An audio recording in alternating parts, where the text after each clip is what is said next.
niistä voi semmosia melkein parimetrisiä kavereita tulla. Ja ne kyllä mahtuu silti tässä altaassa asustelemaan.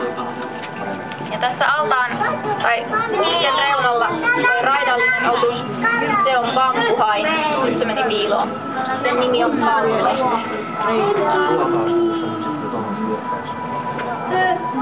The classical looking sharks, they are called black-tip reef sharks.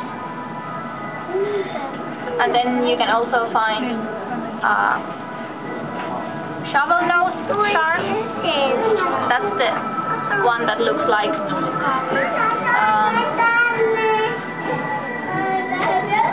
now I don't remember the name, but it's that one. And it doesn't grow any bigger, that's his maximum size, so he's an adult already. And you can also find 4 traction sharks in here. They are also small and they are almost black. We have a female and a male, so we are hoping that they will reproduce here, but nothing has happened yet. And they are special sharks because they are actually poisonous. They have poisonous spikes on their back fins. Because they are so small, they need some kind of protection, so bigger sharks won't eat them. Sitten täällä altaassa vähän niin kuin lentelee tällaisia rauskuja.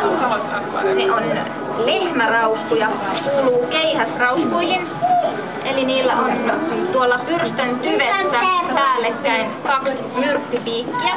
Tässä yksi näkyy, kun se syö. Sillä on kalmari suussa.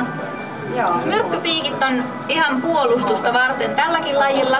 Eli jos se kokee olevansa uhattuna, niin se saattaa piikeillä tuikkasta jotain isompaa eläintä. Se ei ole mikään hengenvaarallinen ihmisellekään.